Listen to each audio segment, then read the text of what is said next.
in the press.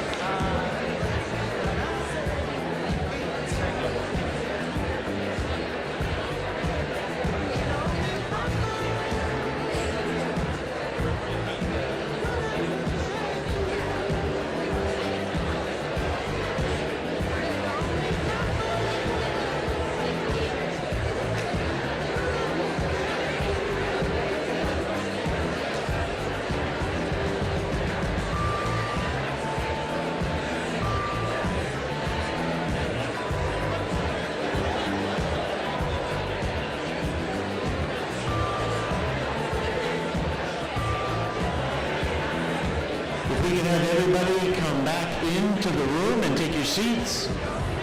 We're about ready to begin. Come on back.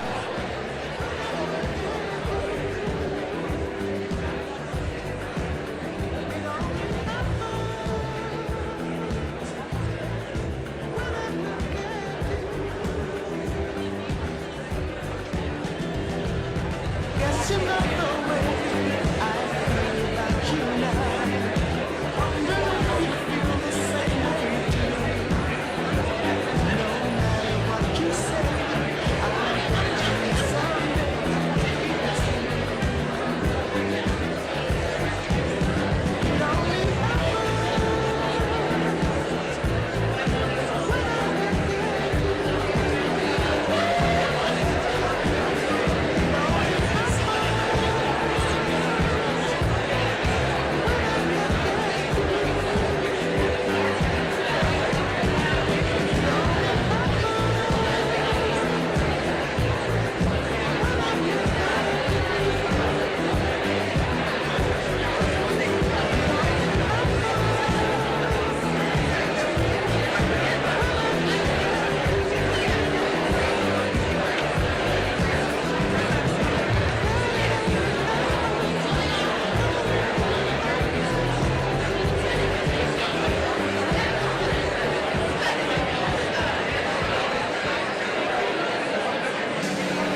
have everyone back to their seats, please? We're about to begin.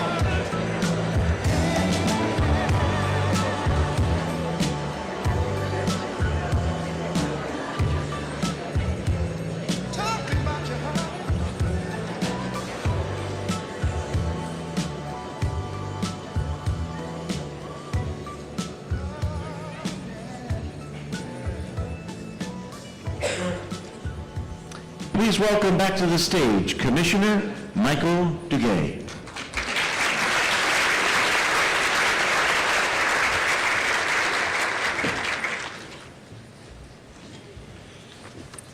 Thank you again.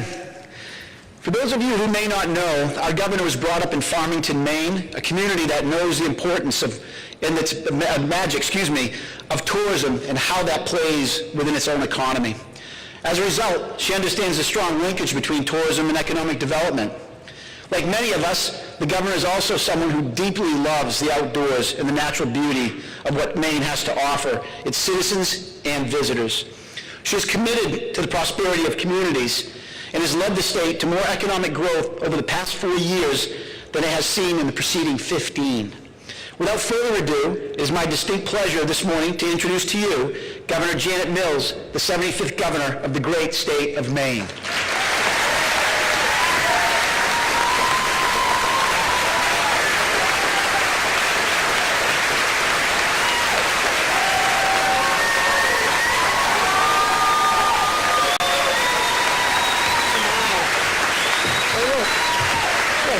For me.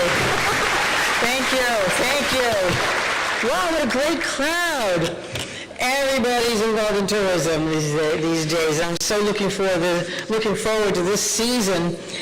We're hopefully successful in attracting high numbers of tourists from all countries, including Canada, to the state of Maine because we want them here.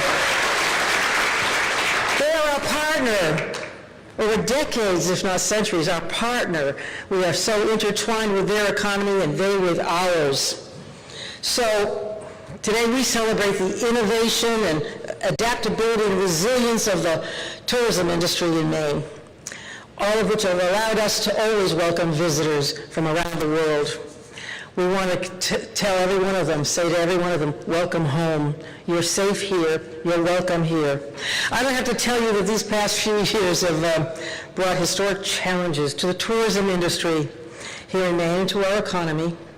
When the global pandemic closed international borders and made consumers wary of where they ate, how they traveled, which hotel or B&B they stayed in, which restaurant they ate in, you worked hard to protect and elevate Maine's reputation as a safe, healthy destination.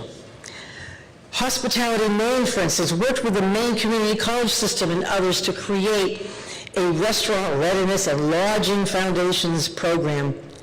That program at the community colleges trained thousands of workers on how to keep themselves and their customers, their clients, our visitors, safe. And thanks to that hard work, people did flock to the state of Maine and fell in love with everything that makes our state so special. From our mountains where you can hike to see the sunrise, to our lakes and streams, which are always great for fishing, to our iconic rocky coastline with views unlike anywhere else in the world, and our sandy beaches and rocky coast, our islands just waiting to be explored, thousands of them. Tourists, visitors felt safe coming here, and Maine families had staycations enjoying everything that this state has to offer. And all of that contributed millions to our economy and to our state's robust recovery from the pandemic. Thank you for participating and surviving and excelling in developing a robust economy during some of the toughest times of the pandemic. In fact, though, over the past 6 years, Maine has experienced more economic growth than it did the entire 14 years before I took office. But, yeah.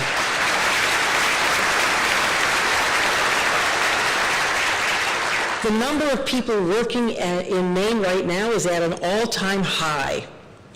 We have the highest rate of in-migration in New England, and our population has now grown to over 1.4 million people. Our tourism industry is a major contributor to our economic growth. Last year, nearly 15 million people visited our state, and they spent more than $9 billion. That spending supported businesses that employ nearly 116,000 people here in Maine. To put it another way, for every 128 tourists support a job, a full-time job in Maine. Nearly 800,000, or 5% of our visitors last year, were from Canada. And those Canadian visitors spent nearly $500 million here in Maine. So, on the eve of another summer tourism season, we're once again facing a great economic uncertainty. And this time, the uncertainty is not being driven by a pandemic, but by harmful rhetoric and painful tariffs from the imposed by the federal government, the current occupant of the White House. Tariffs on aluminum, steel, fertilizer, grain, coffee, construction materials, blueberries, lobster, jet fuel, all of these things which the Wall Street Journal editorial writers have called a large revenue heist on the part of the administration in Washington.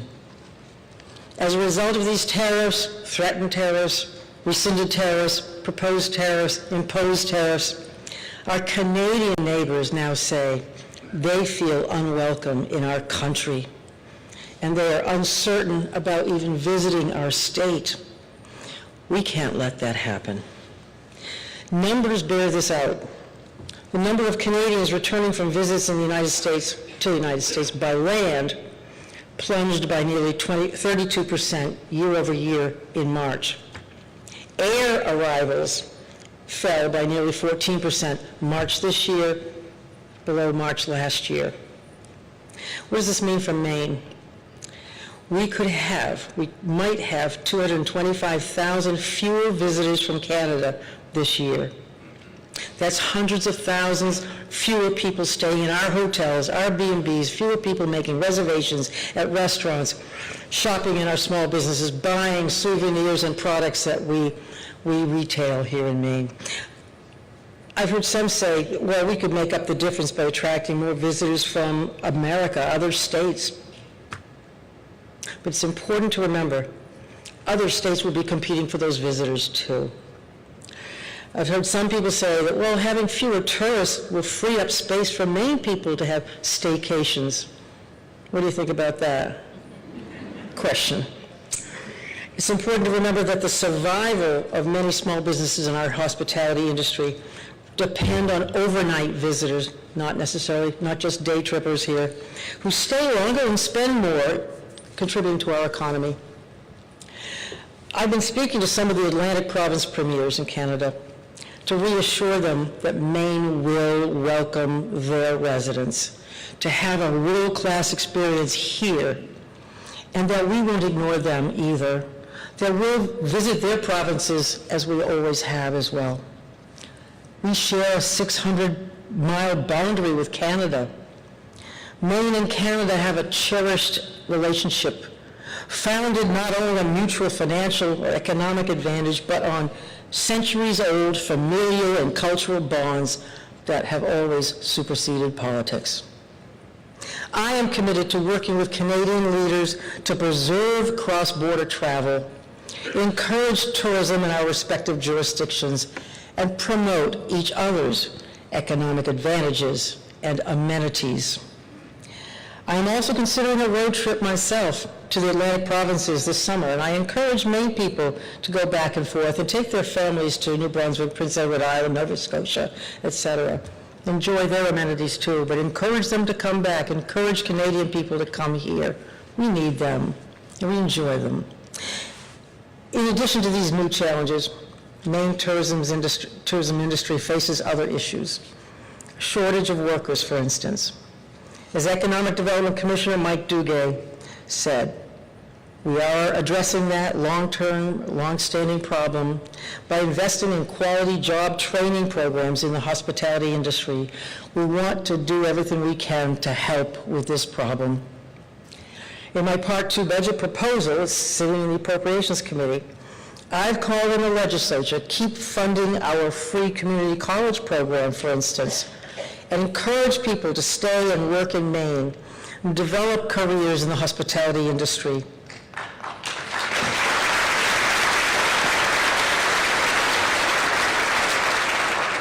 Last fall, more than 21,000 students enrolled in the community college system under this program, and they're now in the pipeline to become employees in Maine.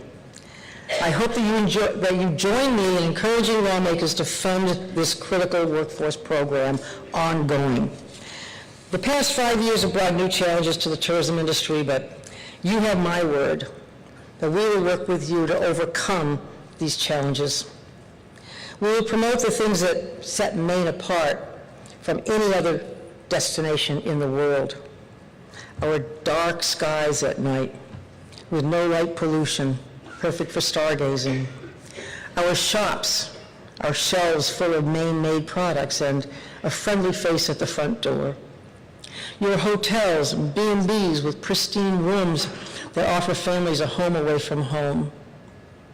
Your restaurants with award-winning food and drinks that tempt people to stay a little bit longer than they ever intended. Your outdoor recreation businesses, which make our beautiful mountains, rivers, and trails easy and enjoyable to explore. You are all great ambassadors for our state. You are the people who make Maine vacation land. So I want to thank you for the important work you do to welcome people to our state. Your preservation too.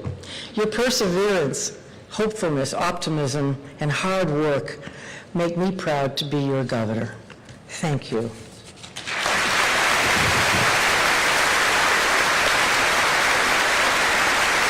I guess I'm done.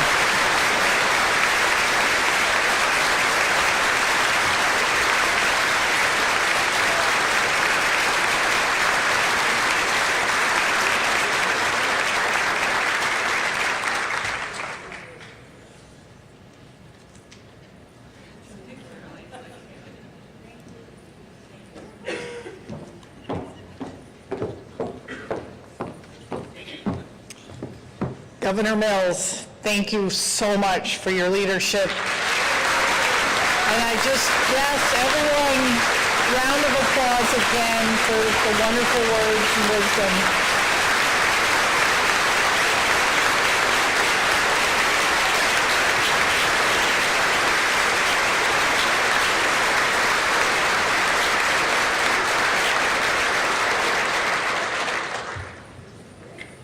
Again, thank you everyone for adjusting schedules a bit. We are just so honored to have the governor